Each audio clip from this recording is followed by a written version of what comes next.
देखो यहाँ पर स्टार्ट करते हैं। एकदम छोटा सा टॉपिक है, एकदम इजी पार्ट है, फटाफट खत्म करते हैं। First of all,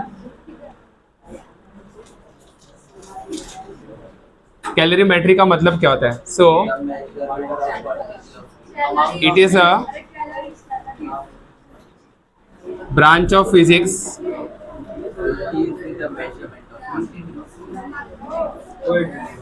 that deals with the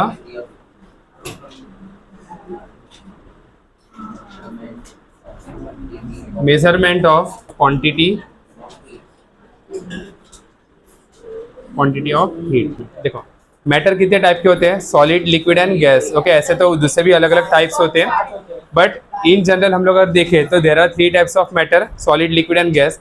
and जितने भी मैटर होते हैं उसके अंदर मॉलिक्यूल्स, पार्टिकल्स, एटम्स ये सारे रहेंगे, इलेक्ट्रॉन्स रहेंगे, वो कंटिन्यूसली मोशन करते रहेंगे। तो जब भी कोई भी मॉलिक्यूल हो उसके अंदर पार्टिकल्स रहेंगे, एटम्स रहेंगे, या तो इलेक्ट्रॉन्स, प्रोटॉन्स जो भी है, वो जब भी वाइब्रेट करते हैं या मॉलिक्यूल जब वाइब्रेट करते हैं तो उनके पास होता है काइनेटिक एनर्जी, एंड उन लोग एक पर्टिकुलर पोजीशन को होल्ड करके रखते हैं, मतलब उनके पास होगा potential energy. So this sum of kinetic energy plus potential energy of each molecule is known as thermal energy, या तो इसको हम बोलते हैं इंटरनल एनर्जी।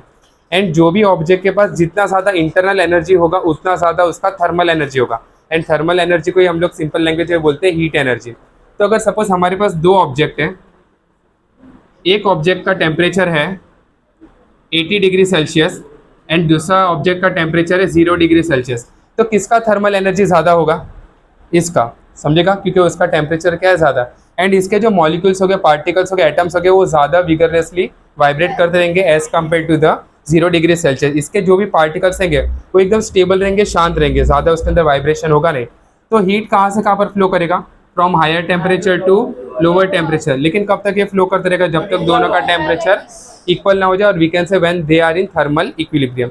लेकिन हीट ट्रांसफर होने के लिए दोनों ऑब्जेक्ट का एक दूसरे के क्लोज रहना काफ़ी इंपॉर्टेंट है। Yes, they should be when very close contact. समझा यहाँ तक? अभी नेक्स्ट पार्ट है, नहीं समझा? एक ऑब्जेक्ट है, उसका टेम्परेचर कितना है? 80 डिग्री सेल्सियस, एंड दूसरे ऑब्जेक्ट का टेम्परेचर कितना है? 0 डिग्री सेल्सियस। तो किसके पास थर्मल एनर्जी ज़्यादा है? किसके पास हीट एनर्जी ज़्यादा है? 80 डिग्री के पास। तो हीट कहाँ से कहाँ पर फ्लो करेगा? From 80 degree Celsius to 0 degree Celsius. कब तक? जब तक दोनों का टेम्परेचर कितना ना हो जाए? 40 डिग्री सेल्सियस। एंड जब दोनों ऑब्जेक्ट का टेम्परेचर सेम हो जाएगा तो we can say they both object are in thermal equilibrium. समझेगा यहाँ तक? क्लियर? तो यहाँ से यहाँ पर जो भी पास हो रहा है उसको ही हम लोग क्या बोलते हैं? हीट, या तो हीट एनर्जी। अब ये हीट होता क्या है? तो heat, it is a,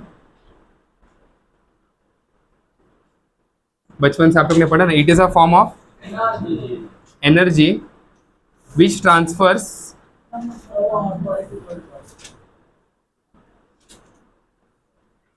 from hot body to cold body।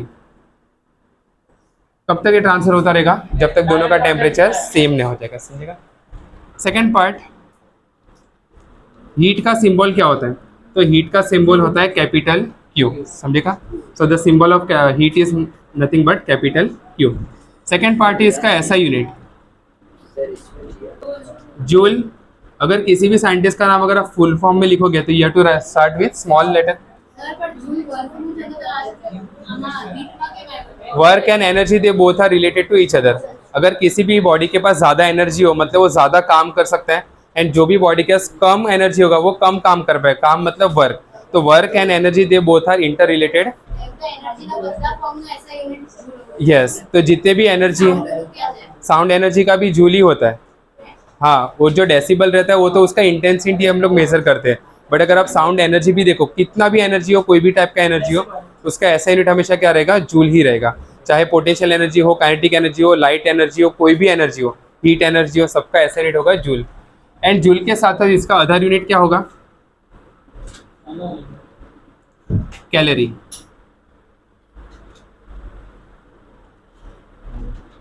बराबर स्पेलिंग। एंड कैलोरी का सिंबल क्या होगा? CAL। एंड ये दोनों के एक रिलेशन है, 1 calorie is equal to 4.18 joule, which is nothing but approximately 4.2 joule. अगर मुझे इसको किलो कैलोरी के फॉर्म में लिखना है तो I will write 1 K CAL is equal to 4180 and approximately कितना हो जाएगा 4200 जूल। डाउट यहाँ तो कुछ भी? ये सारा बेसिक चीज़ आपको ऑलरेडी पहले से पता है। क्लियर? अभी नेक्स्ट पार्ट है 1 कैलोरी का मतलब होता क्या है, ये मैंने पहले भी आपको सिखाया था वर्क पावर एनर्जी चैप्टर के अंदर। हाँ, 1 कैलोरी क्या होता है, अगर एक बीकर है उसके अंदर हम लोग ने 1 ग्राम ऑफ वाटर लिया एंड अज्यूम करो कि इसका टेम्परेचर स्टार्टिंग में T1 है 14.5 डिग्री सेल्सियस एंड मैंने इसको यहाँ से हीट किया 1 ग्राम ऑफ वाटर को एंड इसका टेम्परेचर चेंज करना है मुझे 15.5 डिग्री सेल्सियस, मतलब दोनों के बीच चेंज कितना हुआ टेम्परेचर का 1 डिग्री सेल्सियस या तो फिर 1 kelvin, because change in temperature degree Celsius में और केल्विन में क्या होता है, सेम होता है। ये मैंने पहले भी आपको सिखाया है। सो इसका टेम्परेचर 1 ग्राम ऑफ वाटर का टेम्परेचर 1 डिग्री सेल्सियस से बढ़ाने के लिए जितना भी अमाउंट ऑफ हीट इसने एब्जॉर्ब किया रहेगा that is known as 1 calorie and वो 1 कैलोरी का वैल्यू कितना होता है 4.18 जूल एंड जिसका आप राउंड ऑफ करके लिखोगे 4.2 जूल। समझा था? अगर वैसे मुझे अगर किलो कैलोरी के लिए फाइंड करना हो तो कैसे करेंगे, यहाँ पर 1 ग्राम के जगह पर हम लोग क्या लिखेंगे 1 kg। तो अगर सपोज के 1 kg ऑफ वाटर है एंड उसका टेम्परेचर अगर मुझे 1 डिग्री सेल्सियस से बढ़ाना है तो हम लोग क्या करेंगे 1000 से मल्टीप्लाई, तो उसका आंसर कितना होगा 4180 या तो 4200 जूल। क्लियर यहाँ तक? When you go in 11th-12th standard ना तो यहाँ पर डिग्री राइस आएगा, पर डिग्री मतलब 25 to 26 भी चलेगा, 27 to 28 कुछ भी, खाली 1 डिग्री सेल्सियस होना चाहिए। हाँ, ये तो आपको समझाने के लिए बेसिक लेवल पे 14.5 लिया। डन यहाँ तक? क्लियर? नेक्स्ट पार्ट देखो टेम्परेचर। एकदम ऐसा टेंशन मतलब एकदम सिंपल ये टॉपिक है। फर्स्ट पार्ट तो बहुत ही ईजी है। रफ करूँ? हाँ, ऐसा नहीं है, थोड़ा टेंशन लेने का। अगर कोई योद्धा है ना, अगर ऐसा जाएगा ना अरे सबको मारूंगा काटूंगा बिना डरे आगे पीछे देखे, तो पीछे से कोई भी उसका गर्दन उड़ा, थोड़ा उसको डर रहना चाहिए कि भाई पीछे से भी कोई आ सकता है, तो थोड़ा डर रखने का। नेक्स्ट पार्ट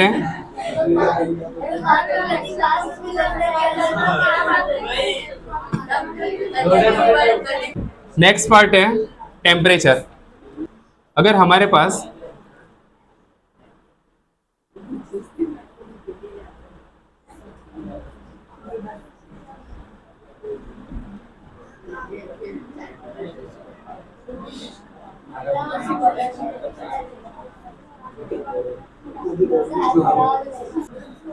देखो यहाँ पर हमारे पास सन है, क्या सन हॉट होता है? यस और नो? सन कैसा होता है? हॉट होता है। एंड जो यहाँ पर चाय रखा है वो भी आप देख सकते हो, that is also hot. But क्या दोनों इक्वली हॉट है? नहीं, तो उनके बीच कुछ तो लेवल का डिफरेंस है, समझेगा? तो कुछ तो डिग्री है, मतलब हो सकता है कि इसका लेवल हॉटनेस का बहुत ही ज्यादा है and as compare to the T. समझा तक? सेकेंड पार्ट है, समझो कि यहाँ पर है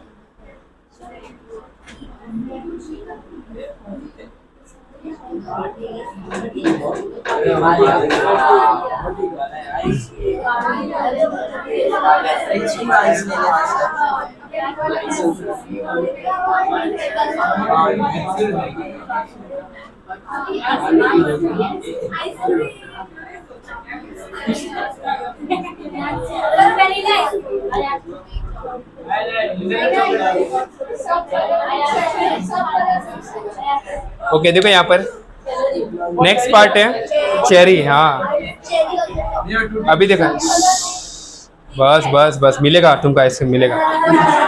अभी यहाँ पर है, यहाँ पर है हिमालयन आइस एंड यहाँ पर है आइसक्रीम। ओके देखो, जो हिमालयन आइस है वो भी ठंडा है एंड जो आइसक्रीम है वो भी कैसा होता है? ठंडा, चाहे कोई भी फ्लेवर हो वो तो ठंडा ही रहेगा। बट क्या दोनों का जो लेवल ऑफ कोल्डनेस है वो सेम है? नहीं, ये काफ़ी ज़्यादा ठंडा होगा, बिकॉज इफ यू सी के कश्मीर साइड जाते हैं कोल्ड कंट्रीज में आते हैं तो -2 डिग्री सेल्सियस -4 डिग्री सेल्सियस भी होता है, समझा? एंड ये होगा 0 डिग्री सेल्सियस। तो ये दोनों के बीच में जो डिग्री ऑफ, यहाँ पर किसका चेंज है? डिग्री ऑफ हॉटनेस एंड यहाँ पर डिग्री ऑफ कोल्डनेस। तो ये जो कम या ज़्यादा जो डिग्री ऑफ हॉटनेस है तो कोल्डनेस है, इसको हम क्या बोलते हैं? टेम्परेचर। समझा? तो अभी इसको हम लोग मेजर कैसे करेंगे? जैसे कि ये भी ठंडा, ये भी गर्म है एंड ये भी गर्म है, लेकिन कौन ज़्यादा गर्म है वो कैसे पता चलेगा? हाँ ऑब्वियसली सन, बट अगर normal day to day life अगर हम लोग देखें तो कंपेयर कैसे करेंगे? हाथ हाथ से टच करके? नहीं, टच करके भी कर सकते ना। हाँ, अभी नॉर्मली अगर सपोज कि अपने को मम्मी ने ऐसा बोला कि ये ले ये खाना है ऐसा, तो हमने ऐसा पहले जो यूटेंसिल है उसको थोड़ा टच करके देखेंगे ना, कि वो टाइम पे तो थर्मोमीटर जेब में से निकलती है। तो ऐसा नहीं होता, नॉर्मली हम लोग क्या करते हैं, टच करते हैं। बट जो सेंस ऑफ टच होता है वो हमेशा रिलायबल होता नहीं है। जैसे कि अगर अपने को बुखार हुआ तो मम्मी क्या करती है, डॉक्टर भी ऐसा करता है? नहीं, डॉक्टर वहाँ पर क्या करता है, थर्मोमीटर यूज करता है, क्योंकि डॉक्टर जो रहता है वो प्रॉपरली, हाँ, तो उनको एक्यूरेटली मेजरमेंट चाहिए कि कितना इसको बुखार है, जैसे 102 है, 101 है। यस, लेकिन हमारे घर के अंदर जो मम्मी रहती है तो वो कैसे है, डायरेक्टली सेंस ऑफ टच से, बट सेंस ऑफ टच हमेशा रिलायबल होता नहीं है। जैसे कि फॉर एग्जांपल आप लोग ने 7th 8th स्टैंडर्ड में एक एक्टिविटी किया रहेगा, यहाँ पर एक ऐसा टेबल रखो, यहाँ पर हॉट वाटर रखो, बीच में नॉर्मल वाटर रखो, एंड यहाँ पर बताओ क्या, देखो एक टेबल है, यहाँ पर अपने पास 3 बीकर हैं,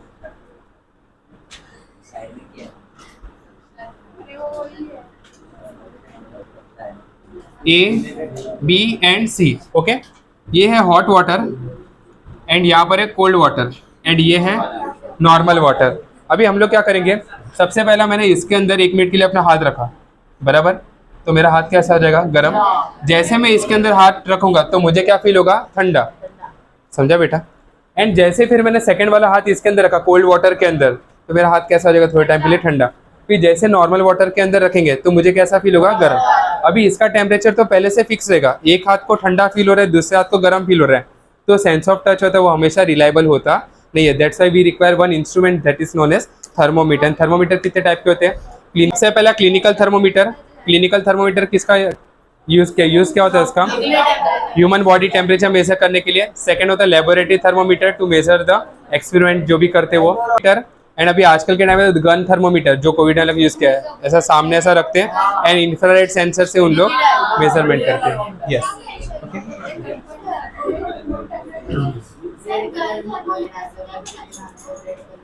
अपना बॉडी रहता है ना, कंटिन्यूसली हीट को एमिट करते रहता है, तो उसके अंदर एक सेंसर होता है एंड जो भी लाइट रेस रिफ्लेक्ट से वो सेंस करता है उसके अंदर डायोड। देखो यहाँ पर the SI unit of temperature is kelvin. Kelvin छोटा के या बड़ा के, बड़ा के, समझेगा। एंड इसके अदर यूनिट्स क्या हो गए, डिग्री सेल्सियस या तो फिर डिग्री फ़ारेनहाइट। एंड आपको एक कन्वर्जन आता है डिग्री सेल्सियस टू फ़ारेनहाइट। आपको खाली एक ही कन्वर्जन याद रखना है, डिग्री सेल्सियस टू केल्विन में जाना है तो हम लोग क्या करेंगे, and kelvin two degree Celsius के लिए -273। खाली आपको इतना याद रखिए। देखो अगर है ना 0 डिग्री सेल्सियस है तो कितना केल्विन होगा, 273। अगर 1 डिग्री सेल्सियस हो तो 274 केल्विन। तो दोनों के बीच में डिग्री सेल्सियस का चेंज कितना हो रहा है, 1। एंड यहाँ पर चेंज इन केल्विन कितना हो रहा है, 1। तो we can say that change in degree Celsius is equal to change in kelvin. ये हमेशा आपको याद रखना है, इसके ऊपर आपका पहला न्यूमेरिकल है। वेरी सिंपल, समझा आया तक?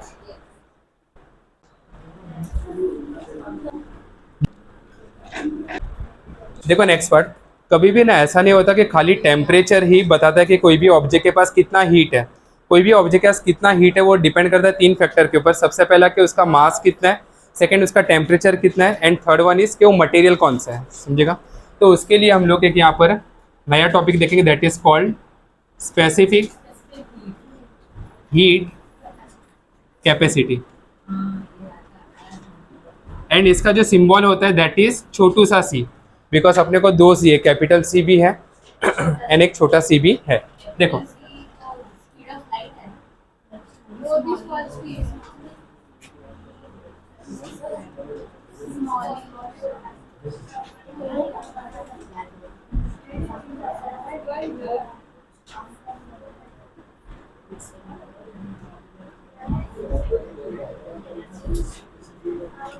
देखो यहाँ पे सब लोग समझो, अपने पास 2 ऑब्जेक्ट है, दोनों कॉपर के हैं, ओके। 2 ब्लॉक है, दोनों कॉपर के हैं। पहले का मास कितना है, 1 kg एंड दूसरे का मास कितना है, 5 kg। मुझे इसका टेम्परेचर का चेंज करना है 1 डिग्री सेल्सियस से एंड ये ऑब्जेक्ट का टेम्परेचर भी चेंज करना है 1 डिग्री सेल्सियस से। दोनों का मटेरियल सेम है, दोनों का टेम्परेचर चेंज भी सेम है, तो किसको मुझे ज़्यादा हीट सप्लाई करना पड़ेगा? हाई। तो वी कैन से दैट जो भी हम लोग हीट सप्लाई करेंगे it is directly proportional to the mass. यहाँ तक कोई डाउट क्लियर है? सेकेंड पार्ट है, सब लोग एक चीज़ ध्यान में रखते हैं कौन से चीज़ कांस्टेंट भी है। यहाँ पर वापस से कॉपर,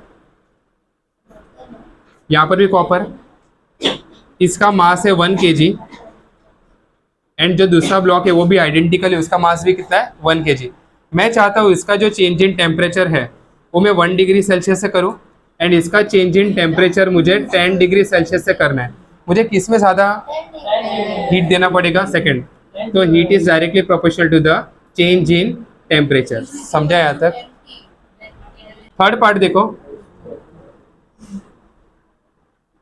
यहाँ पर इसका मास है 1 kg एंड दूसरा ब्लॉक है उसका मास भी कितना है? 1 kg। ये है कॉपर का एंड ये है आयरन का, एंड मुझे इसका टेम्परेचर चेंज करना है 1 डिग्री सेल्सियस से एंड इसका टेम्परेचर भी चेंज करना है 1 डिग्री सेल्सियस। क्या मुझे दोनों के लिए सेम अमाउंट ऑफ हीट देना पड़ेगा? नहीं, दोनों मटेरियल अलग अलग है तो दोनों को अलग अलग अमाउंट ऑफ हीट देना पड़ेगा। तो वी कैन से जो हीट हम लोग सप्लाई करेंगे वो किसके ऊपर डिपेंड करता है? मटेरियल के ऊपर। समझेगा? So the amount of heat transfer depends on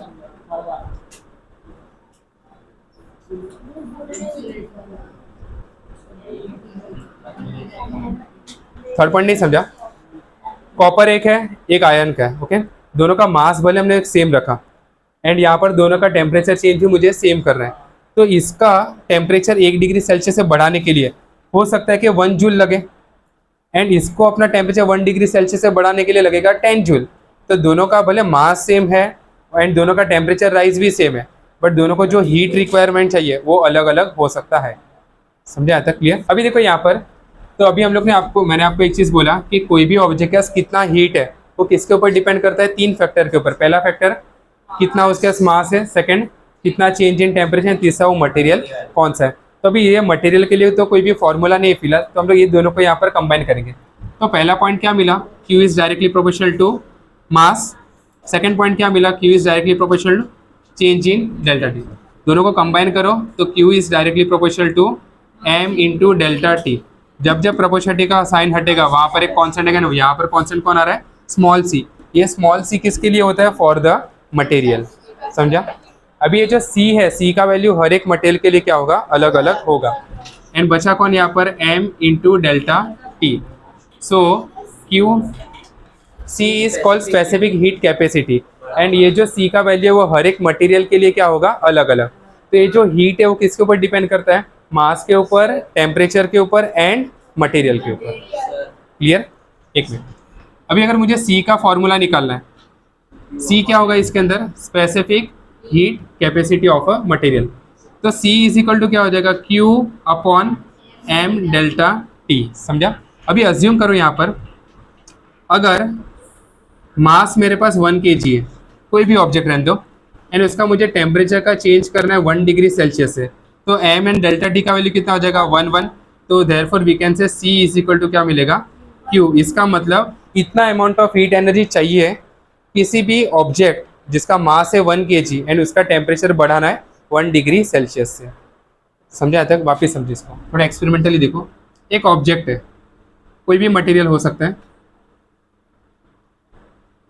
and इसका मास हम लोग फिक्स कितना रखेंगे? मास है 1 kg। इनिशियल टेम्परेचर है इसका 14.5 degree Celsius and T2 is equal to मुझे करना है 15.5 डिग्री सेल्सियस। एंड मैंने ऑब्जर्व किया कि इसने 5 जूल का एनर्जी लिया अपना टेम्परेचर 1 डिग्री सेल्सियस से बढ़ाने के लिए। तो मैं बोलूँगा कि इसका जो स्पेसिफिक हीट कैपेसिटी है वो कितना होगा? 5 जूल पर kg पर डिग्री सेल्सियस। कैसे? तो अभी नेक्स्ट पार्ट है ऐसा यूनिट। C का फॉर्मूला बोलो। C is equal to Q upon M delta T। अभी इसका ऐसा यूनिट मुझे बनाना है, तो यहाँ पर क्या होगा इसका? जूल। ऐसा यूनिट। मास के लिए क्या होगा? kg एंड टेम्परेचर के लिए you can write degree Celsius या तो केल्विन, आप कुछ भी लिख सकते हो। तो फाइनली क्या बनेगा? J kg -1 एंड केल्विन -1, या तो फिर J kg -1 या तो डिग्री सेल्सियस -1।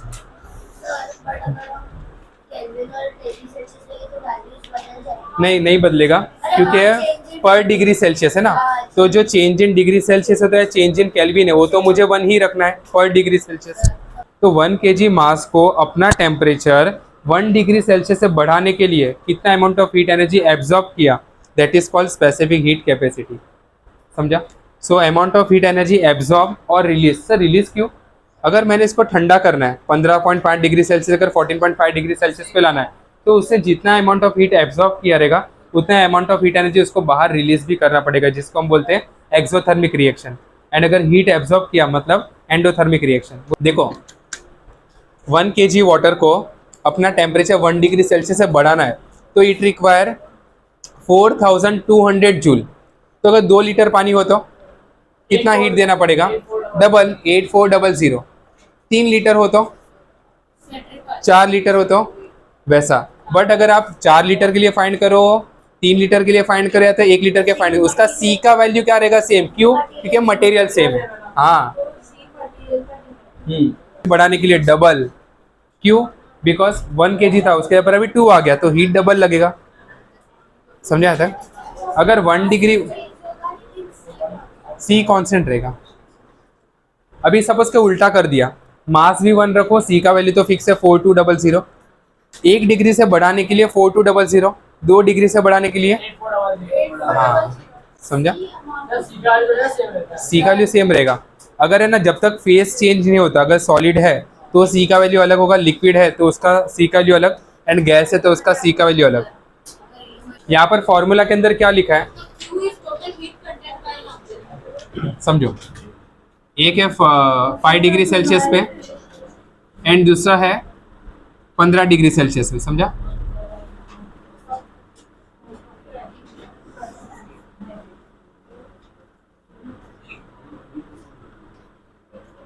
दोनों का मास कितना है? 1 kg। ओके, अभी देखो इसके पास सपोज के 5 डिग्री सेल्सियस है। देखो ये भी कॉपर है, ये भी कॉपर है। इसके पास स्टार्टिंग में हीट अमाउंट ऑफ एनर्जी है 100 जूल एंड इसके पास है 300 जूल। यहाँ पे देखो सब लोग, अगर 2 ऑब्जेक्ट हैं, दोनों का मास मैंने क्या रखा है? सेम। इसका स्टार्टिंग में टेम्परेचर है 5 डिग्री सेल्सियस, तो समझो कि इसके पास इनिशियल एनर्जी कितना है? 100 जूल, बराबर। एंड इसका ट्रिपल यहाँ पर है टेम्परेचर, तो इसका कितना रहेगा? 300 जूल। अभी दोनों का जो सी का वैल्यू है वो अज्यूम करो है 5 जूल पर केजी एंड पर डिग्री सेल्सियस। ओके, मैंने दोनों को हीट किया एंड इसका टेम्परेचर हो गया 6 डिग्री सेल्सियस एंड इसका टेम्परेचर हो गया 16 डिग्री सेल्सियस। ओके, तो अभी जब मैंने दोनों को हीट यहाँ से दिया तो ये कितना हीट लेगा? 5 जूल, एंड ये भी कितना हीट लेगा? 5 जूल। तो ये बन जाएगा 105 एंड ये कितना बन जाएगा? 305। ऐसा। तो जो वो इनिशियल एनर्जी है उसका, तो इनिशियल एनर्जी कितना, इनिशियल टेम्परेचर कितना, उससे फर्क नहीं पड़ता, कितना चेंज इन टेम्परेचर हो रहा है उससे फर्क पड़ रहा है। रब करो पूरा part.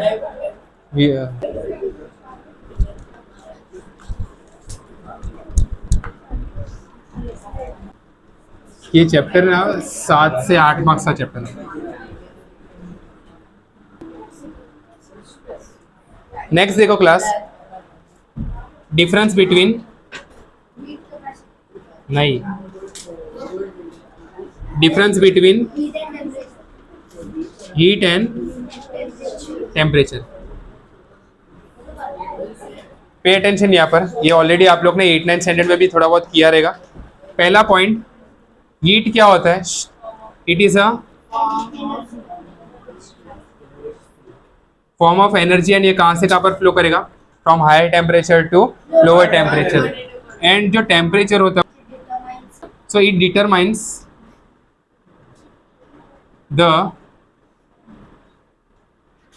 Direction of heat flow. जैसे अपने पास 2 ऑब्जेक्ट है, एक है 100 डिग्री सेल्सियस पे एंड दूसरा है 0 डिग्री सेल्सियस पे। हीट कहाँ से कहाँ पर फ्लो करेगा? High temperature to lower temperature. Second point क्या दिया है इसका? ऐसा यूनिट, ऐसा यूनिट जूल, फिर इसका ऐसा यूनिट केल्विन। थर्ड पॉइंट ये किसके ऊपर डिपेंड करेगा? Mass, change in temperature and material. And ये किसके ऊपर डिपेंड करता है?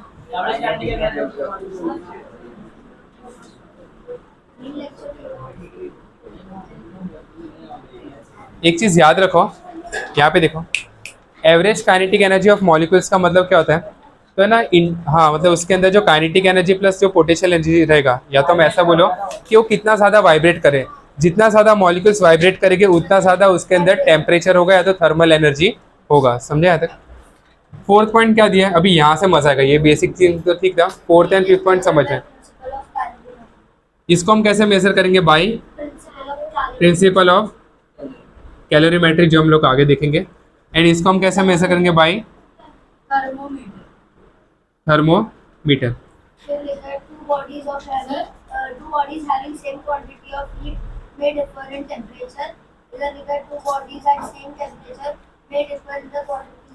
ये समझना अपने को, ये समझना, हाँ यही समझना, ये सब तो अब मुझे पता है आप लोग कर लोगे।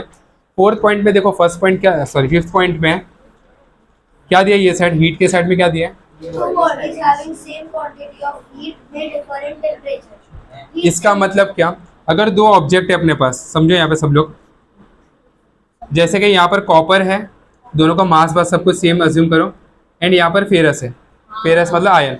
मैंने ना दोनों का मास बस सब कुछ सेम है, ये भी 1 kg, ये भी 1 kg। मैंने इसको 100 जूल एनर्जी दिया एंड इसको 100 जूल एनर्जी दिया, क्या दोनों का टेम्परेचर सेम रहेगा? नहीं, ये फटाफट हीट को एब्जॉर्ब करता है तो उसका टेम्परेचर ज़्यादा रहेगा। ये धीरे धीरे धीरे हीट एब्जॉर्ब करेगा, इसको टच करोगे तो भी ये इतना ज़्यादा गर्म होगा नहीं। मतलब दोनों को अमाउंट ऑफ हीट सेम दिया बट दोनों का टेम्परेचर सेम होगा, ऐसा कंपलसरी नहीं है। इसका ही उल्टा बाजू वाले साइड में लिखा है। हाँ डिफरेंट मटेरियल से इसके लिए। सेकंड पॉइंट क्या दिया है?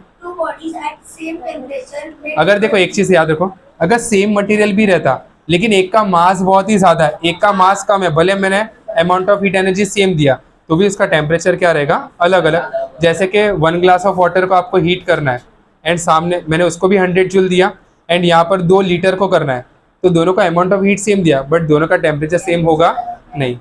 फिफ्थ पॉइंट इसे ये सेट बोलो।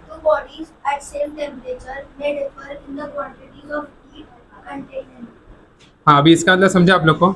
दोनों का क्या सेम रखा हम लोग ने? सपोज कि ये है 30 डिग्री सेल्सियस पे एंड ये भी है 30 डिग्री सेल्सियस पे। अभी ये है 1 kg एंड ये है 5 kg।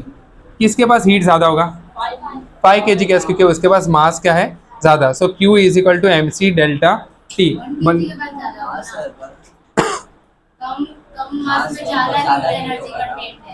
नहीं, इसने अपना टेम्परेचर 30 डिग्री सेल्सियस लेके जाने के लिए ज़्यादा अमाउंट ऑफ हीट एब्जॉर्ब किया रहेगा, 5 kg का है एंड ये 1 kg का है, तो इसने उसका खुद का टेम्परेचर 30 पे लेके जाने के लिए बहुत ही कम एनर्जी लिया रहेगा। समझा? तो दोनों का टेम्परेचर भले ही सेम है बट दोनों का यहाँ पर अमाउंट ऑफ हीट एब्जॉर्प्शन रहेगा वो अलग अलग होगा। ये मेन समझना था आपको। देखो टेम्परेचर का काम क्या होता है? खाली डायरेक्शन ऑफ हीट फ्लो कराना। कितना कराना वो उसके हाथ में नहीं, वो किसके ऊपर डिपेंड करेगा? सामने मटेरियल कौन सा है, उसका मास कौन सा है एंड टेम्परेचर कितना चेंज करना है। समझा है? तो ये वाला हाँ, तो फिर सेम हीट। देखो एक ऑब्जेक्ट है 1 kg मास का, सपोज कि एक कॉपर है, यहाँ पर भी कॉपर रखा बराबर, ये कॉपर है 1 kg का, ये कॉपर है 5 kg का एंड मुझे दोनों का टेम्परेचर सेम करना है, तो किसको ज़्यादा हीट देना पड़ेगा? ये वाले को। ये देखो एक यूटेंसिल एकदम छोटा सा है एंड दूसरा यूटेंसिल बड़ा है, तो मुझे दोनों को सेम टेम्परेचर पे हीट करना है, तो मुझे किसको ज़्यादा हीट देना पड़ेगा? बड़े वाले बर्तन को।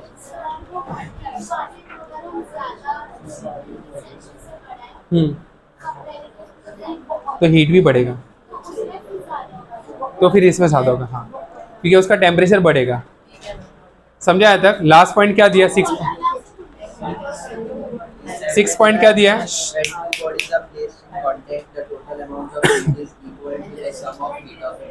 हाँ अभी ये समझो सब लोग यहाँ पर, क्लास पढ़ लो थोड़ा।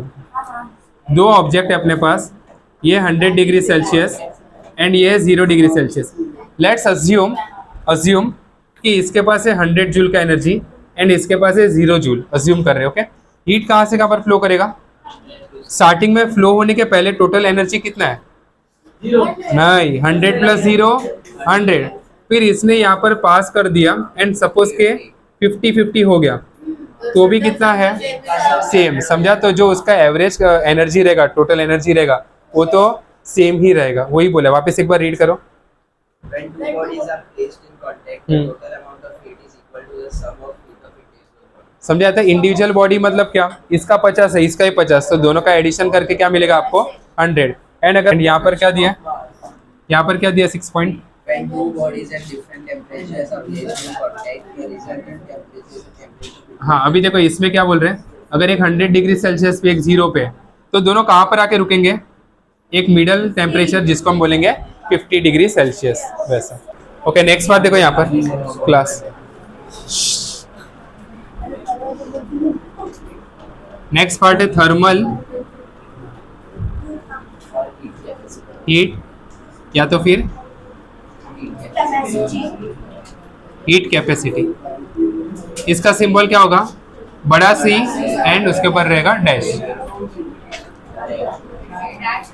हाँ, सी डैश। यहाँ पे देखो, देखो स्पेसिफिक हीट कैपेसिटी के अंदर हम लोग ने क्या किया था, पर यूनिट मास लिया था। पर यूनिट मास मतलब 1 kg मास। अभी जो थर्मल हीट कैपेसिटी होगा या तो जो हीट कैपेसिटी है ना, उसमें हम लोग ऐसा मास का कुछ प्रॉब्लम नहीं है।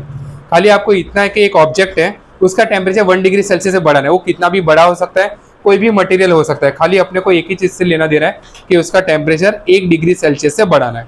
समझा तक? देखो एक ऑब्जेक्ट है, ये कितने भी मास का हो सकता है एंड इसका स्टार्टिंग में टेम्परेचर है for example 25 degree Celsius and मैंने को इसको यहाँ पर हीट दिया, सॉरी मैंने इसको यहाँ पर हीट दिया एंड इसका टेम्परेचर कितना हो गया 26 डिग्री सेल्सियस। तो जितना भी अमाउंट ऑफ हीट इसने एब्जॉर्ब किया, क्या करने के लिए, खुद का टेम्परेचर 1 डिग्री सेल्सियस से बढ़ाने के लिए। So we can say that Q है वो किसके ऊपर डायरेक्टली प्रोपोर्शनल है, कितना हम टेम्परेचर बढ़ा रहे हैं। So Q is equal to आएगा C dash into T, therefore C dash is equal to Q upon delta T। समझे यहाँ तक?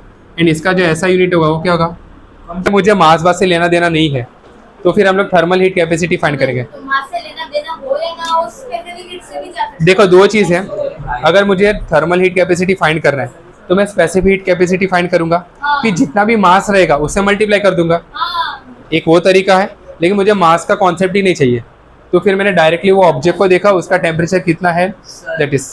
अभी देखो रिलेशन करेंगे तो समझ जाएगा। अभी थर्मल होगा।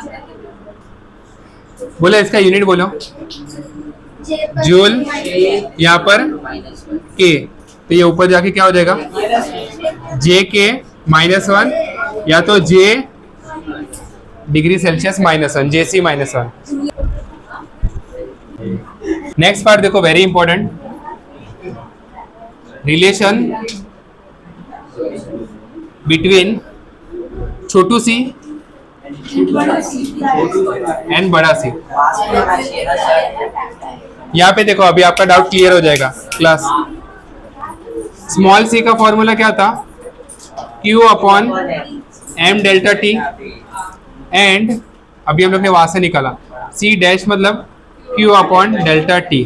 अभी ये वाले इसको यहाँ पर लेके आओ, C is equal to 1 upon M into Q upon delta T, ऐसा लिख सकते हैं। एंड इसके जगह पर हम लोग किसको लिखेंगे, C डैश को, तो small c is equal to 1 upon M into C dash. तो C डैश क्या हो जाएगा, छोटा सा c MC होगा, या तो CM भी लिख सकते हो या तो MC। अभी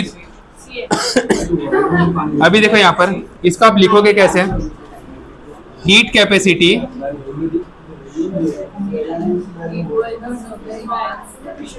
थर्मल हीट कैपेसिटी मतलब क्या, mass into specific heat capacity. यहाँ पे देखो सब लोग, स्पेसिफिक हीट कैपेसिटी मतलब क्या, पर यूनिट मास का। एंड अगर मुझे पूरे ऑब्जेक्ट का फाइंड करना है तो हम लोग क्या करेंगे, वो मास से उसको मल्टीप्लाई करेंगे, तो आपको पूरे बॉडी का मिलेगा।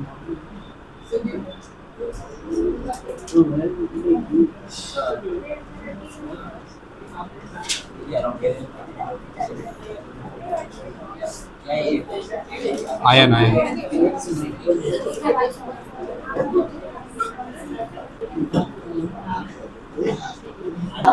अभी देखो यहाँ पर ये आयरन का यहाँ पर बेस हम लोग ने रखा है, ओके। एंड सपोज के ये जो बेस है आयरन का, इसको 1 डिग्री सेल्सियस से बढ़ाने के लिए 10 जूल का एनर्जी चाहिए। कितना? 10 जूल का।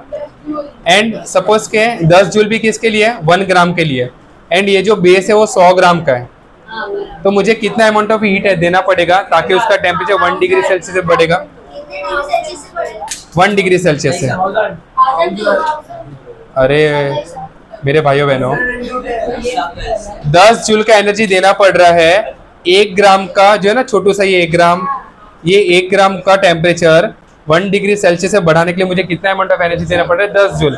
तो अभी मैंने देखा ये जो स्त्री का बेस है ना वो 100 ग्राम का है, तो ये पूरे बेस को 1 डिग्री सेल्सियस से बढ़ने के लिए कितना अमाउंट ऑफ हीट एनर्जी लेना पड़ेगा?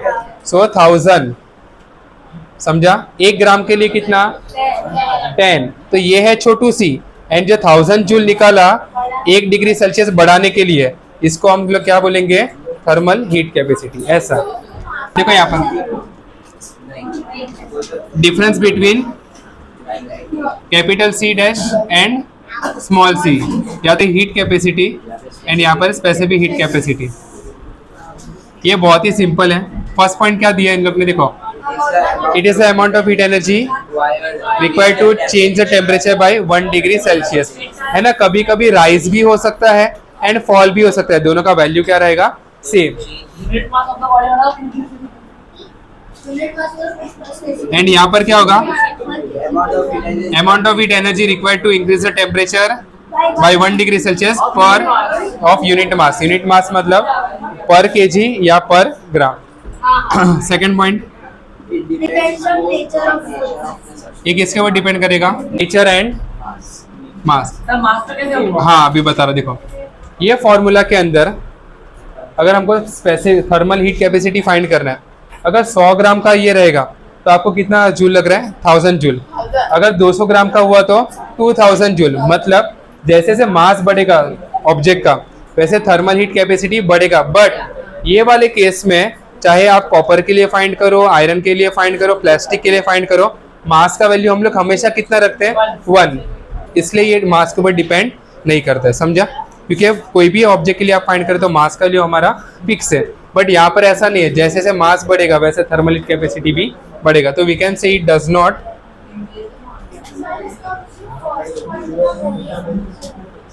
कौन सा डेफिनेशन ही दिया है? यूनिट मास मतलब 1 केजी या 1 ग्राम। हाँ चलो थर्ड पॉइंट, फॉर्मूला तो आप सबको पता है। थर्ड पॉइंट के अंदर यहाँ पर दोनों का फॉर्मूला दिया हुआ है, यहाँ पर भी सेम। एंड लास्ट पॉइंट में आई थिंक यूनिट दिया रहेगा, तो यहाँ पर यूनिट कितना होगा? J K-1 एंड यहाँ पर J kg -1 डिग्री सेल्सियस -1 या तो फिर केल्विन -1। समझा? करे स्टार्ट। देखो नेक्स्ट टॉपिक इज कैलोरीमेट्री। तो कैलोरीमेट्री का काम क्या होता है? इसको हम बोलते हैं कैलोरी मीटर। ये जो यहाँ पर डिवाइस है इसको हम क्या बोलेंगे? Calorimeter. इसका काम होता है to find the specific heat capacity of any substance या तो एनी ऑब्जेक्ट। तो पहले इसका हम लोग ये देख लेते हैं कि कैसा है ये। सबसे पहली बात देखो, बाहर क्या है? Wooden jacket. ओके, तो वुडन लिखा है, सब उधर लिखा है इसलिए अच्छे से लिखा है वहाँ पे। ओके, सो यहाँ पर हम लोग ने, हमारे पास एक होता है वुडन जैकेट। आप लोग यूट्यूब पे या कहीं पर भी देख सकते हैं कि कैसा वर्क करता है, या तो 11th स्टैंडर्ड में जाओगे तो इसके आपको प्रैक्टिकल भी होगे। तो क्या ना, वुडन का पूरा डब्बा रहेगा एंड उसके ऊपर वुडन का लीड है एंड उसके वहाँ पर 2 होल रहेंगे। पहले होल में से कौन पास होगा? थर्मोमीटर। एंड सेकेंड होल में से पास होगा स्टरर। अभी देखो यहाँ पर मैंने क्या लिखा? To find the specific heat capacity of any substance. तो मैंने ना एक सब्सटेंस लिया यहाँ पर एंड हो सकता है स्टार्टिंग में बहुत ही हॉट है, बहुत ही गर्म है, तो उसका टेम्परेचर कितना रहेगा? T1 एंड उसका मास कितना रहेगा? M1। एंड ये मटेरियल कुछ भी हो सकता है तो उसका स्पेसिफिक हीट कैपेसिटी कितना होगा? C1। समझे आता है? तो एक ऑब्जेक्ट है हमारे पास, उसका M1 कितना है? मास कितना है? M1। टेम्परेचर कितना होगा? T1 एंड उसका स्पेसिफिक कैपेसिटी कितना है? C1। तो उसका कुछ ना कुछ अमाउंट ऑफ हीट होगा। अभी जैसे मैंने ऑब्जेक्ट को इसके अंदर रखा एंड है ना, ये जो स्टरर होता है उसका काम क्या होता है? बस खाली यहाँ से थोड़ा इसको हिलाना और कुछ काम नहीं होता इसका। तो यहाँ पर जितना भी हीट है वो ताकि सब जगह पर फ्लो हो जाए, समझेगा।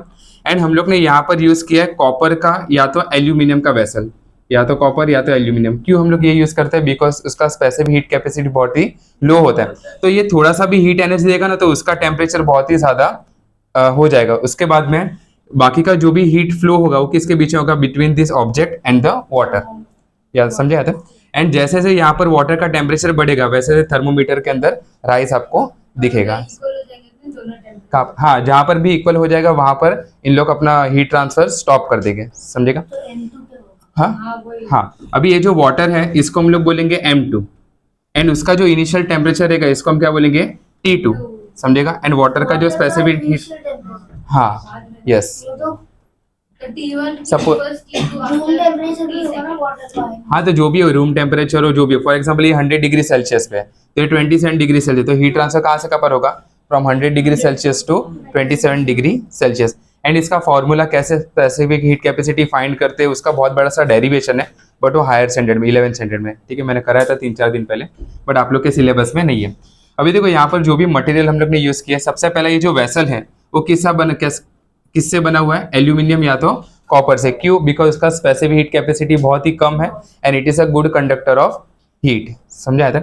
सेकंड पॉइंट है, हम लोग ने जो वुडन जैकेट है इसके बीच में ना गैप है, तो गैप के वहां पर हम लोग ने क्या रख दिया है? वुल। कहाँ पर है? हाँ, तो हम लोग वुल क्यों रखते हैं? फॉर इंसुलेशन, समझेगा, कि यहाँ का जो भी हीट है वो बाहर पास ना हो जाए। बिकॉज ये जो कॉपर का वेसल होगा ना वो बहुत ही जल्दी गर्म हो जाता है क्योंकि उसका स्पेसिफिक हीट कैपेसिटी बहुत ही कम है। तो ये जो ऑब्जेक्ट है ये क्या करेगा? इसका जो भी हीट है वो ट्रांसफर क्या करेगा? किसको? वाटर को, समझेगा। तो ये जो पूरा कैलोरीमेट्री है ये चलता है, ये जो कैलोरीमीटर है वो किसके ऊपर वर्क करेगा? ऑन द प्रिंसिपल ऑफ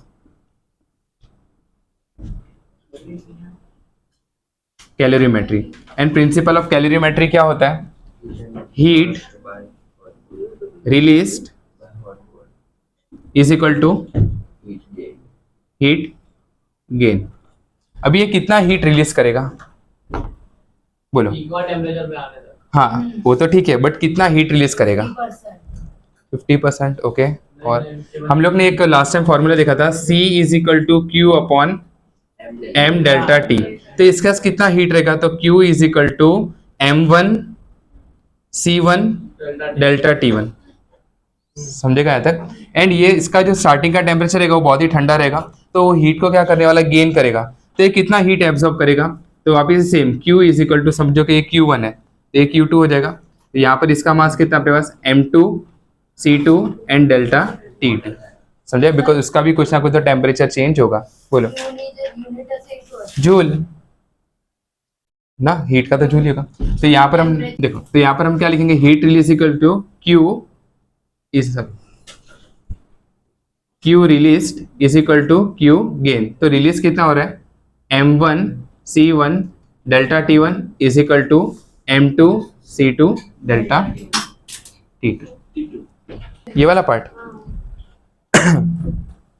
देखो, यहाँ पर इसका मास कितना रहेगा? M1, इसका टेम्परेचर कितना है? T1, एंड उसका स्पेसिफिक कैपेसिटी कितना है? Q1। तो इसका टेम्परेचर हाई है तो ये क्या करेगा? हीट को रिलीज करेगा वाटर के पास, समझेगा। तो वाटर का जो भी मास रहेगा M2, फिर उसका जो स्पेसिफिक कैपेसिटी वो कितना है? C2, एंड जितना उसका टेम्परेचर चेंज होगा उतना वो हीट को क्या करेगा? गेन करेगा। लेकिन एक हिसाब से देखो तो इसे 100 जूल का एनर्जी अगर रिलीज किया है तो जो वाटर है वो 100 जूल का हीट क्या करेगा? गेन करेगा। वैसा एक आध न्यूमेरिकल्स करें तो आपको क्लियर हो जाएगा, समझा तक। आप लोगों को ये सब याद रखना पड़ेगा क्योंकि कुछ भी पूछ सकते हैं 1 मार्क्स के लिए, 2 मार्क्स के। कैलोरीमीटर के अंदर हम लोग वुडन जैकेट क्यों यूज करते हैं? तो that is for insulation. Wool क्यों यूज करते हैं? To avoid the heat loss by conduction. Conduction समझते आपको क्या होता है? Heat transfer via contact. And lead यहाँ पर किसके लिए रखा है? कन्वेक्शन क्या होता है? अगर मैंने लीड हटा दिया तो बाहर का एयर अंदर आ जाएगा एंड अंदर का जो हीट है वो बाहर, तो वो कन्वेक्शन ना हो उसके लिए हम लोग ने वहां पर वुडन जैकेट लगाया। एंड लीड के पास कितने होल होते हैं? 2। पहला is for thermometer, second one is for stirrer. Clear? Rough करो।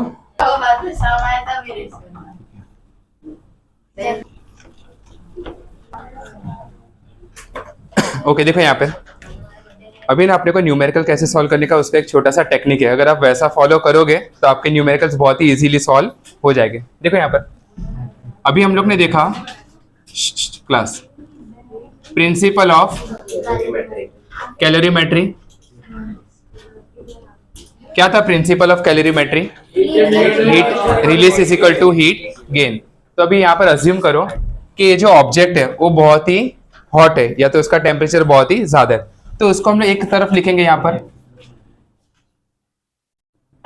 ये हॉट ऑब्जेक्ट है, इसका टेम्परेचर कितना होगा? सपोज इसको मैंने रखा नाम ए नाम रखा, ओके। इसका मास है m1, इसका स्पेसिफिक कैपेसिटी कितना होगा? C1, इसका टेम्परेचर कितना होगा? T1। समझा जाता है। एंड उसके बाजू में एक है कोल्ड ऑब्जेक्ट, कोल्ड ऑब्जेक्ट उसके कांटेक्ट में होना चाहिए, तो यहाँ पर कोल्ड ऑब्जेक्ट कौन होगा? वाटर, इसका नाम हो गया B। यहाँ पर मास कितना होगा वाटर का? m2, C2 एंड यहाँ पर होगा T2। अभी जब भी आप लोग ने ये दोनों को मिक्स कर दिया कि थोड़े टाइम के बाद क्या होगा, यहाँ का जितना भी हीट रिलीज था वो वाटर क्या करेगा? Absorb, and after some time दोनों थर्मल इक्विलिब्रियम में आएंगे। थर्मल इक्विलिब्रियम का मतलब दोनों का temperature same. So after some time ये दोनों मिलके एक पर्टिकुलर टेम्परेचर पाएंगे। यस और नो? समझा? अभी देखो आपको फॉर्मूला कैसे यूज करना है। सबसे पहला, यहाँ पर जो हीट है, यहाँ पर हीट लॉस्ट होगा, ध्यान है सब लोग का, यहाँ पर हीट लॉस्ट होगा एंड हीट गेन कौन करेगा? बी। तो क्या इसका टेम्परेचर कम होके टी होगा? यस और नो? एंड इसका टेम्परेचर ठंडा है स्टार्टिंग में, तो उसका टेम्परेचर क्या होने वाला है? बढ़ के कितना होगा? टी। समझा तक सब लोग को? Clear? So heat released is equal to heat gain. Release कौन कर रहा है? ये। उसका मास कितना है? m1 C1 इनटू, अभी देखो यहाँ पर मैंने लिखा था डेल्टा T1 एंड यहाँ पर हम लोग लिखेंगे m2 C2 डेल्टा T2। बाकी सब तो ठीक है, आपको ये समझ में आना चाहिए। तो मैं यहाँ पर लिखूंगा m1 C1। देखो इसके फॉर्म ये वाले साइड में कितना टेम्परेचर का चेंज हो रहा है, तो T1 माइनस टी, बराबर T1 minus T. So T1 minus T is equal to m2 C2। यहाँ पर टेम्परेचर का चेंज कितना होगा? T माइनस T2, बिकॉज जो भी टेम्परेचर का चेंज होगा वो आपको हमेशा पॉजिटिव में ही रखना है आप लोग के लेवल पे। जब आप हायर स्टैंडर्ड्स में जाओगे तो आप नेगेटिव में रख सकते हो, बट उसका मीनिंग कुछ अलग होता है, तो वो आपको फिलहाल कुछ भी नहीं है। आपको जो भी टेम्परेचर का चेंज है, फॉर एग्जाम्पल कि -10 डिग्री से -20 डिग्री हुआ चेंज, तो आप लोग क्या लिखोगे पता है? 10 डिग्री सेल्सियस ही लिखोगे, -10 डिग्री सेल्सियस नहीं लिखोगे। होगा -10 डिग्री सेल्सियस से, बट आपके सिलेबस में आपको ये जो चेंज इन टेम्परेचर है उसको कैसा अज्यूम कर रहा है? पॉजिटिव ही। क्लियर? तो यहाँ पर कितना चेंज होगा? T minus T2। क्यों? बिकॉज इसका टेम्परेचर ज्यादा है, इसका टेम्परेचर कम है, तो here I will right T minus T2। समझा? तो ये आपका फॉर्मूला बन गया। ये वाला नहीं, जब भी ये दोनों के बीच हीट ट्रांसफर होगा तो इसका टेम्परेचर कम होगा, इसका टेम्परेचर बढ़ेगा, तो दोनों थोड़े टाइम के बाद एक पर्टिकुलर टेम्परेचर पे आ जाएंगे, तो वो T है। एंड ये जो T है इसको हम बोलते हैं अननोन टेम्परेचर। एंड आपको न्यूमेरिकल्स आएंगे जिसमें आपको फाइंड करना है अननोन टेम्परेचर। एक न्यूमेरिकल में भी आपको करके दिखाता हूँ। बोलो कौन सा? ये सब आपको कुछ भी देखो, 1 2 3 4 5 6 एंड 7 में से 6 चीज आपको दी रहेगी, एक चीज आपको फाइंड करनी रहेगी, कोई भी। अंडरस्टूड यहाँ तक? क्लियर? आपको ये दिया, ये दिया, ये दिया, सब कुछ दिया रहेगा, खाली एक चीज फाइंड करने रहेगा, तो वो तो ईजी है। डन? एक न्यूमेरिकल करो तो आपको समझेगा अच्छे से।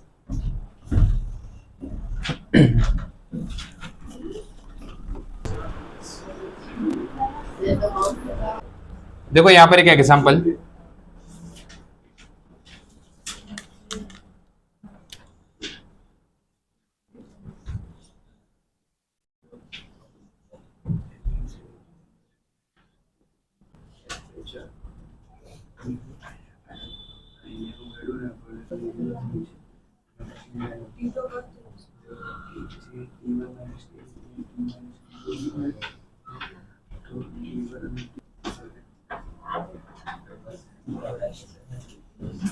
चलो देखो यहाँ पर हॉट ऑब्जेक्ट कौन है इसके अंदर?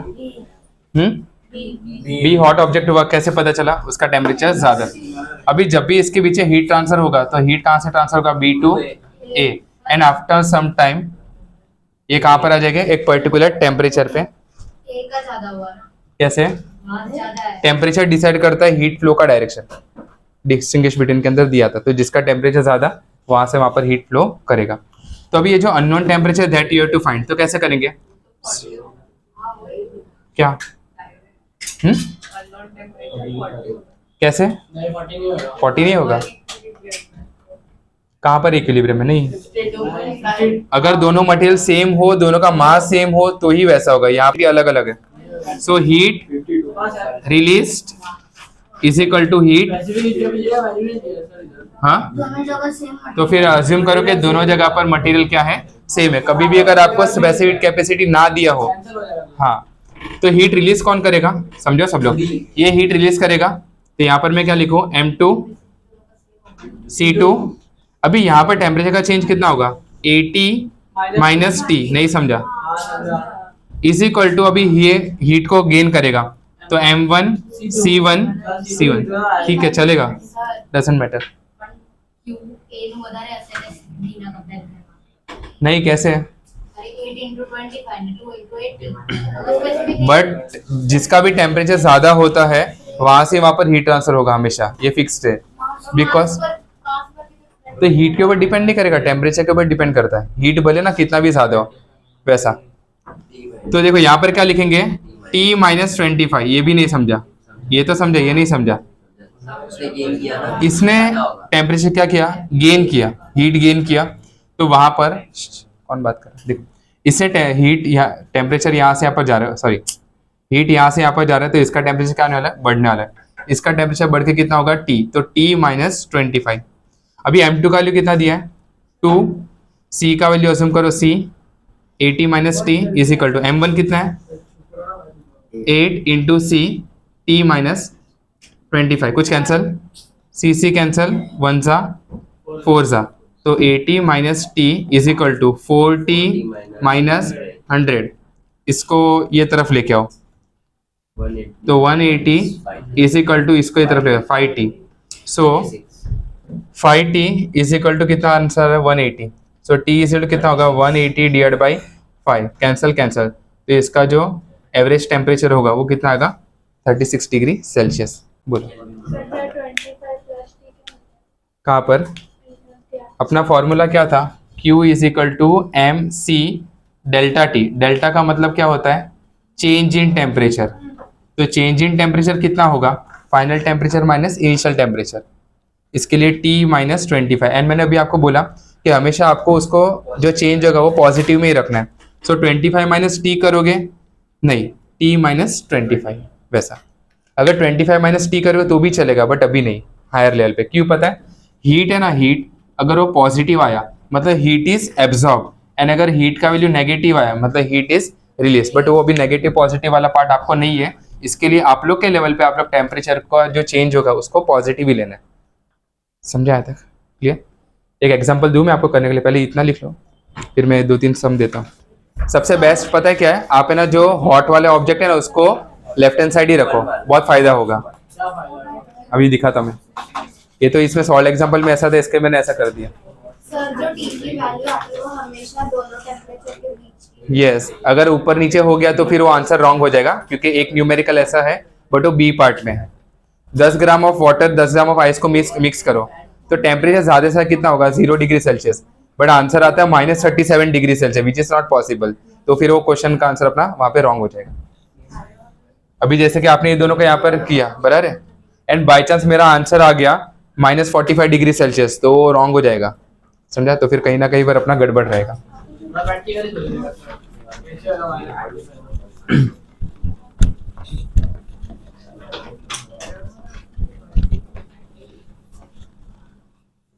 क्वेश्चन नंबर 12, एक बार आप लोग क्वेश्चन रीड करो एंड देखो आपको क्या समझ है, क्योंकि आपको मुझे डेटा बताना भी।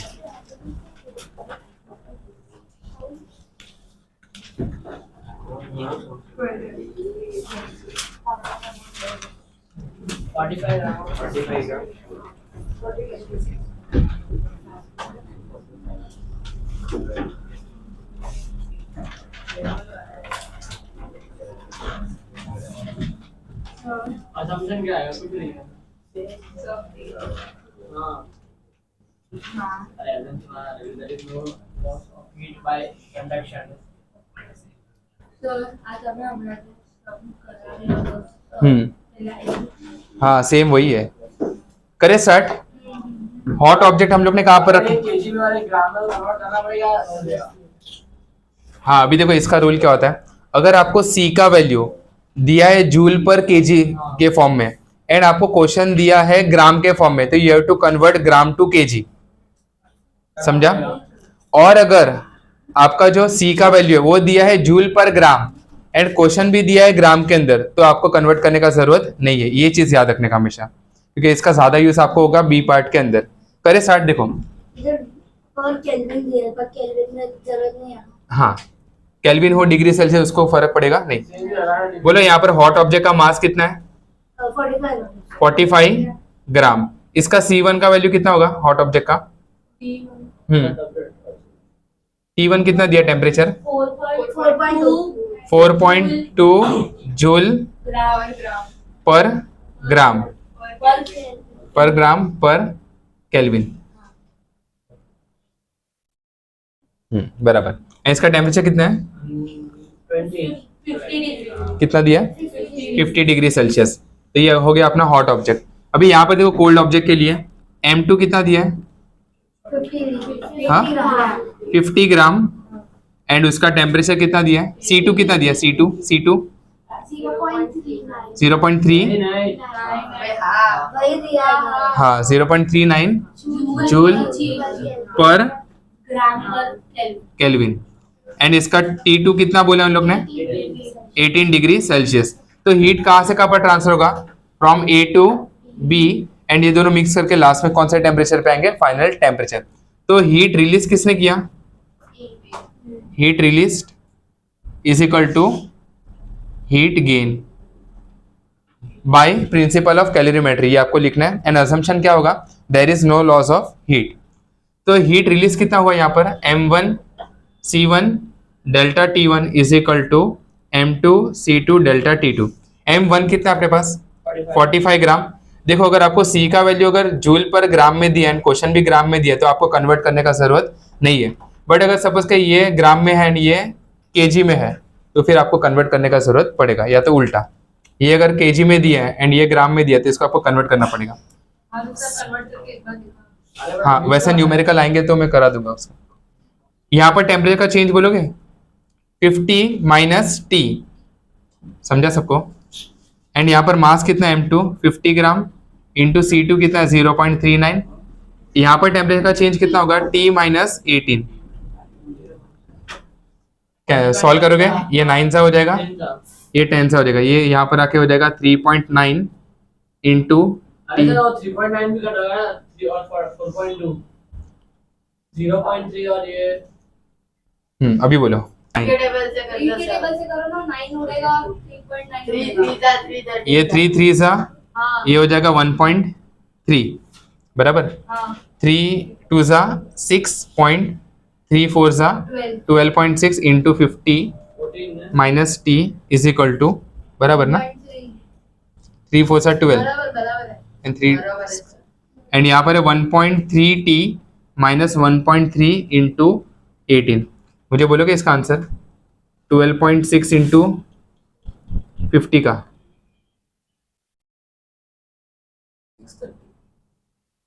कितना है इसका आंसर? 630 पक्का? लेट्स सी, देखो 1.3 into 78 का होगा। 126 630 आया। हाँ चलो देखो 630 एंड यहाँ पर कितना है? माइनस 1.3 इंटू 18 चाहिए मुझे। 1.3 इंटू 18 1.3 इंटू 18 23.4। अभी हम लोग क्या करेंगे? नंबर को एक तरफ एंड इसको एक तरफ, तो 630 प्लस 23.4 इज इक्वल टू इसको ये तरफ लेके जाओ 12.6 प्लस 1.3 कितना होगा? 12.6 plus 1.3 9 13.9 so 13.9 into T। So T is equal to कितना होगा? सर 630 कैसे 730? तो वो क्या मस्ती कर रहे हो तुम लोग मेरे साथ? 12.6 मल्टीप्लाई बाय 6 5 सा 30 5 2 सा 10 30 1 6 1 सा 630 बराबर है। अभी इसको कितना होगा? 6 5 632.34 इसको करो डिवाइड। divided by 13.9 45. मोबाइल में करो कोई इसको। 653.4 डिवाइड बाई 13.9 कितना आंसर आया? 47.00 बस बस बस, थैंक यू सो मच। 47 तो 47 डिग्री सेल्सियस, तो अपना जो टी का वैल्यू है वो कितना है? 47 डिग्री सेल्सियस। आगे आंसर।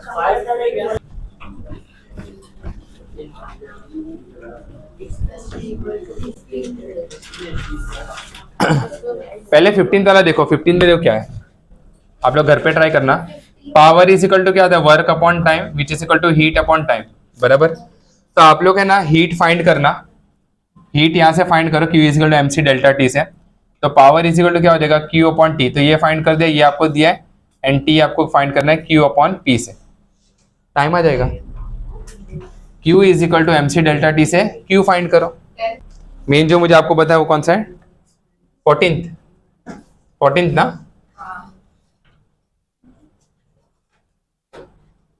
14 में देखो यहां पर है हॉट वाटर एंड यहां पर है कोल्ड वाटर। हॉट वाटर का मास कितना है? बोलो, हॉट वाटर का मास M1 है 300 ग्राम, बराबर है ना? हाँ हो गया था 50 डिग्री सेल्सियस। सी तो दोनों के लिए सेम ही रहेगा। इसका मास कितना है?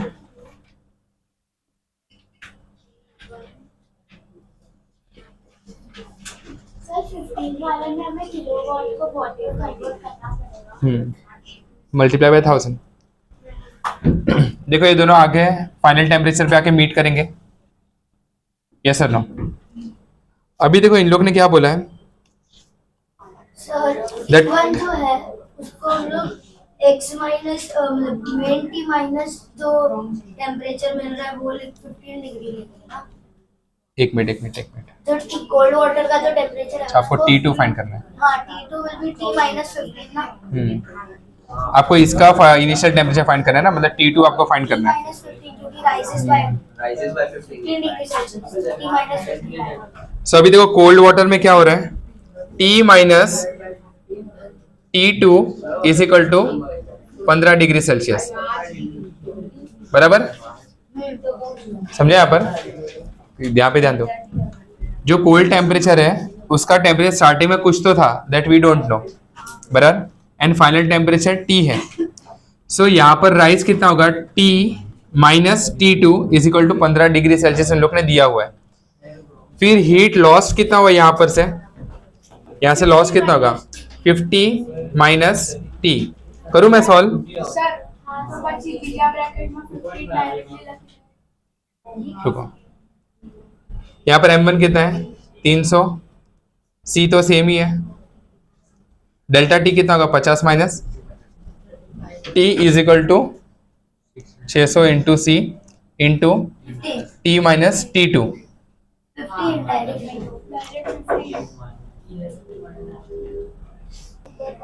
कैंसल 1 जा 2 जा 50 माइनस T इज इक्वल, तो यहाँ पर होगा 2 इंटू 15 डिग्री सेल्सियस। 30 तो initial so 50 minus T is equal to ये 30। इसको ये तरफ लेके जाओ, इसको ये तरफ, तो T इज इक्वल टू कितना हो गया? 50 माइनस 30 मतलब 20 डिग्री सेल्सियस। अभी T minus T2 is equal to 15 है, तो अपने को तो T पता चल गया कितना है? 20 minus T2 is equal to 15 degree से। इसको ये तरफ लेके जाओ, so T2 is equal to 5 degree से, मतलब इसका ओरिजिनल टेम्परेचर कितना था? 5 डिग्री से। आ रहा है सर आंसर आने का ये आया।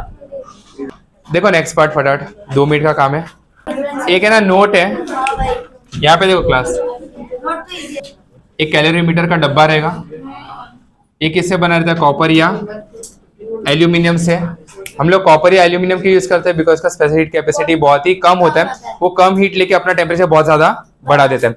इसके अंदर हम लोग ने रखा था वाटर या कोई भी लिक्विड, उसका मास कितना रहेगा? M2, उसका टेम्परेचर कितना रहेगा? T2, एंड उसका स्पेसिफिक कैपेसिटी कितना होगा? C2। इसके अंदर जो भी ऑब्जेक्ट का मुझे स्पेसिफिक हीट कैपेसिटी फाइंड करना है उसका मास कितना रहेगा, m1 c1 एंड t1, समझेगा। ये हीट को क्या करेगा, रिलीज करेगा एंड सराउंडिंग का जो भी वाटर है वो हीट को क्या करेगा, एब्जॉर्ब करेगा। लेकिन हम लोग ने एक चीज को यहाँ पर निग्लेक्ट किया था, वो था ये जो कॉपर का जो डब्बा है, कैलोरीमीटर का जो डब्बा है, वेसल है, उसको हम लोग ने निग्लेक्ट किया। वो भी तो हीट को एब्जॉर्ब करेगा। तो अभी थोड़ा सा खाली फॉर्मूला के अंदर चेंज होगा, हीट रिलीज्ड, यहाँ पे ध्यान दो, is equal to heat gain. तो यहाँ पे रिलीज कौन कर रहा है, खाली ऑब्जेक्ट, एंड गेन कौन कर रहा है, वेसल प्लस वाटर।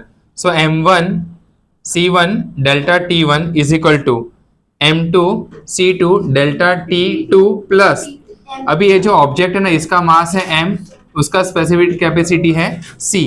जो भी टेम्परेचर ये वाटर का होगा वही सेम टेम्परेचर किसका होगा, वेसल का। अगर ऐसा नहीं हुआ तो फिर वो दोनों के पीछे भी आपस में हीट ट्रांसफर स्टार्ट हो जाएगा, समझा। तो जो भी हीट रिलीज हो रहा है सबसे पहला कौन ले लेगा, वाटर तो लेगा, सबसे पहले ये गर्म हो जाएगा, उसके बाद में जो भी हीट ट्रांसफर होगा इसके बीच में कंटिन्यूसली चलते रहेगा। तो यहाँ पर होगा कैपिटल M किसका मास है, वेसल का, फिर यहाँ पर छोटा c किसका मास है, सॉरी स्पेसिफिक कैपेसिटी किसका है, वेसल का, एंड इसका टेम्परेचर चेंज भी क्या रहेगा, सेम। तो कुछ कॉमन आएगा यहाँ से, m2 c2 plus m into c into delta t2, and यहाँ पर होगा m1 c1 डेल्टा t1। अभी देखो जब भी ये हीट को रिलीज करेगा एंड हीट को गेन होगा सामने साइड से, सो इन लोग फाइनल टेम्परेचर कितने पे आ जाएंगे, t पे। तो यहाँ पे देखो क्या लिखेंगे, m1 c1 t1 minus t is equal to m2 c2 plus mc समझते हैं आप लोग को, m मतलब mass of vessel and c1, and यहाँ पर क्या होगा t2 t माइनस t2, समझा सब लोग को यहाँ तक, बिकॉज ये हायर टेम्परेचर पे आएगा एंड जो सामने वो लोअर टेम्परेचर पे होगा। तो ये आपका फाइनल फॉर्मूला है।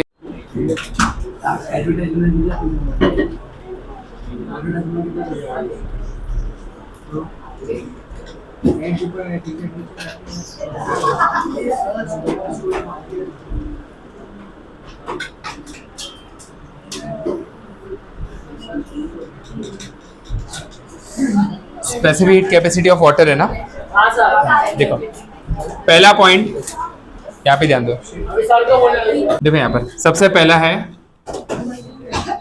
Sea breeze and land breeze. सबसे पहला पॉइंट है during day time, okay.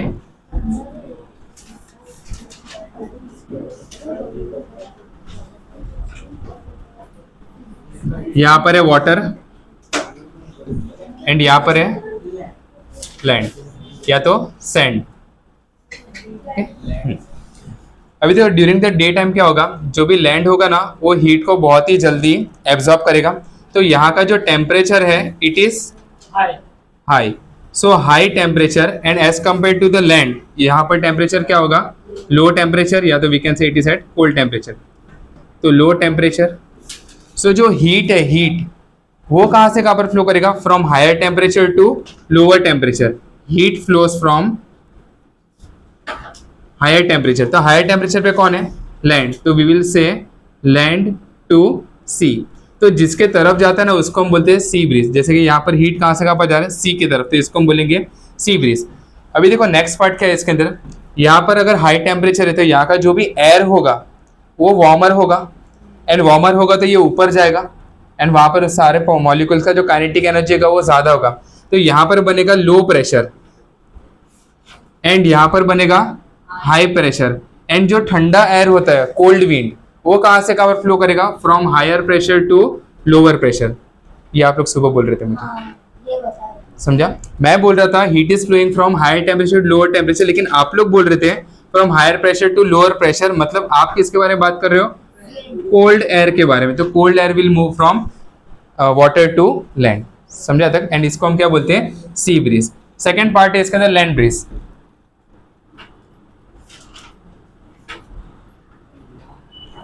Land breeze में भी सेम, यहां पर होगा वाटर, यहां पर सैंड, अभी ड्यूरिंग, अभी लैंड बेस कब होता है? ड्यूरिंग नाइट टाइम क्या होगा देखो, अभी जिसने जितना जल्दी हीट को एब्जॉर्ब किया उतना जल्दी वो रिलीज भी कर देगा। तो यहाँ पर बहुत ही जल्दी बनेगा cold temperature as compare to water, या तो we can say it is at lower temperature, and यहाँ पर क्या होगा? High temperature. तो हीट कहाँ से कहाँ पर फ्लो करेगा? From water to sand. तो heat will flow from water to land. तो किसके तरफ जा रहा है? लैंड के तरफ। तो वील से it is a land base. अभी देखो शाम के टाइम पे क्या होगा, यहाँ पे टेम्परेचर बहुत ही ज्यादा है, तो इसके ऊपर का जो हवा रहेगा वो वार्मर रहेगा, समझेगा? तो यहाँ पर बनेगा लो प्रेशर, एंड यहाँ पर क्या बनेगा? हाई प्रेशर, एंड वापिस से wind will flow from, cold wind will flow from higher pressure to lower pressure. Clear यहाँ तक सब लोग को? क्लियर? ज्योग्राफी की तरफ से भी हो गया एंड फिजिक्स की तरफ से भी हो गया। फिजिक्स को खाली लेना देना हीट से, एंड आप लोग को लेना देना सर ठंडा हवा कौन सा डायरेक्शन में जाएगा। क्लियर? सेकंड पॉइंट देखो क्या दिया है, टेक्स्ट बुक निकाला सब लोग ने। सेकंड पॉइंट देखो क्या दिया, फॉर्मेंटेशन क्या होता है पता है किसी को? नहीं, फर्मेंटेशन नहीं, अरे ढोकला थोड़ी बनाने का, फर्मेंटेशन नहीं, फॉर्मेंटेशन। देखो किसी को अगर बुखार आ जाए या तो किसी को पेट वेट दुखता है, तो पता है वो एक बॉटल आता है रबर का, उसके अंदर गर्म पानी रखते हैं, पता है क्या? नहीं पता? पैक, आइस पैक कैसा होता है या तो वैसा, हाँ उसको हम बोलते हैं फॉर्मेंटेशन, समझा? गर्म पानी का भी रखते हैं, आइस पैक अगर सपोज के आप लोगों ने देखा हो, पता है आइस पैक भी आता है, उसको फ्रीज में, उसके अंदर एक लिक्विड होता है फ्रीज में रखने का, एंड वो बहुत ही ज्यादा बर्फ जैसा। हाँ, थर्ड पॉइंट क्या दिया? तो इसको हम वाटर को हम लोग किसके तरह यूज करते हैं? एज फॉर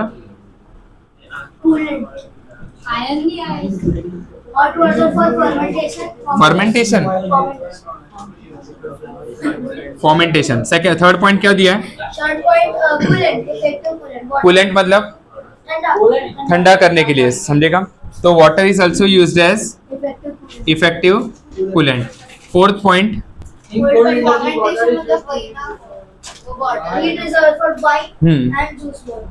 हाँ अभी ये कैसा होता है, जैसे कि देखो टब रहता है, टब के अंदर लोग क्या रखते हैं? वाटर। क्यों वाटर रखते हैं? जैसे कि ये बॉटल है,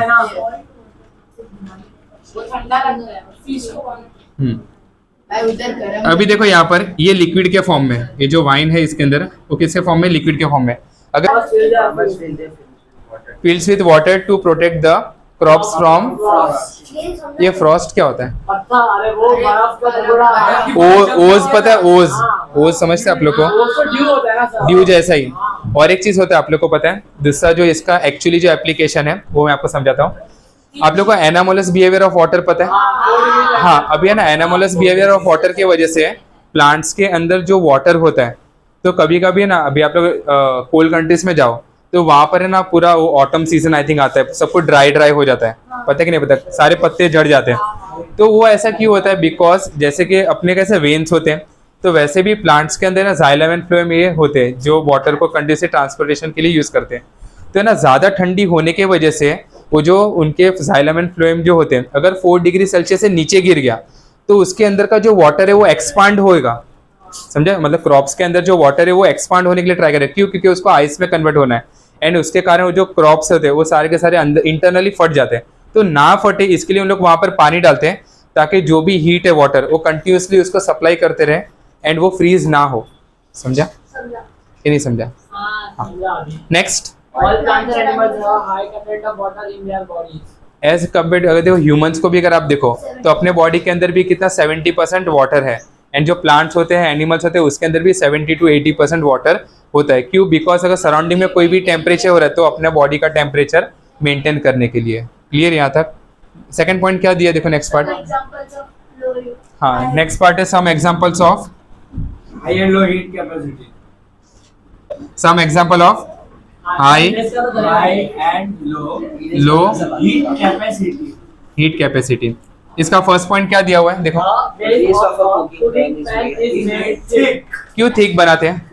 अगर थिन बनाए तो क्या होगा? सब्जी जल जाएगा, बराबर क्या है? तो जितना ज्यादा उसका बेस ठीक रहेगा उतना हीट है ना, डू यू नो कंडक्शन, तो जितना है ना बेस, कंडक्शन नहीं पता, transfer of heat energy with a proper contact, right, वहां पर फिजिकल कॉन्टेक्ट होना चाहिए। तो है ना गैस के, देखो यहाँ पे सब लोग, अगर आपके घर पे कोई यूटेंसिल है,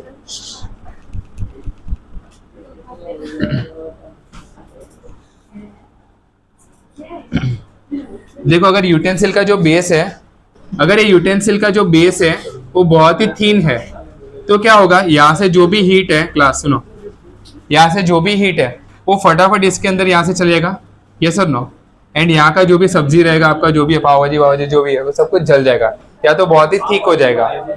बट अगर सपोज के इसका जो बेस है अगर हम लोग ने बहुत ही थिक बनाया, तो जो भी हीट एनर्जी यहाँ से पास होगा वो सब जगह पर क्या होगा, डिस्ट्रीब्यूट हो जाएगा। एंड आपका जो Distribution of heat. Yes second point क्या दिया है, The base of an electric Basis is is thick made and heavy. heavy. इसका भी सेम रीजन। मैं एक यार आगे का सोचता हूँ सर इसके लिए। फिर मेरा लेना पड़ने का होता है राइट। हर जगह सब चीज फाड़ना नहीं रहता बेटा। हाँ इसी वाला आ गया। अभी देखो ये जो इस्त्री का जो, इस्त्री मतलब समझते हैं आप लोग, आयन, तो आयन का जो बेस है वो जितना ब्रॉड होगा उतना ज्यादा अच्छा, अगर थिन रहेगा तो जैसे आपने कपड़ों के ऊपर रखा वैसे वहां पर डिजाइन हो जाएगा। तो वैसा ना हो इसके लिए हम लोग क्या करते हैं, इसका जो बेस होता है वो हम लोग ब्रॉड रखेंगे, साथ साथ में जो भी हीट आ रहा है वो सब जगह पर क्या होगा, डिस्ट्रीब्यूट हो जाएगा। डाउट है तो कुछ नहीं, क्लियर है। Last point, last point, Measurement of calorimeter is made of a thin sheet of copper. जो कॉपर था उसका जो स्पेसिफिक हीट कैपेसिटी होता है इट इज वेरी लो, क्यों, बिकॉज जितना हो सके उतना जल्दी अपने को जो कॉपर का वेसल है उसका टेम्परेचर बढ़ा देना था, ताकि अभी जो नेक्स्ट हीट का ट्रांसफर होगा वो वाटर के बीच में एंड अंदर जो मटेरियल है उसके बीच में हो, उसके लिए। समझा। तो यहाँ पर अपना कैलोरीमेट्री का ये पार्ट खत्म।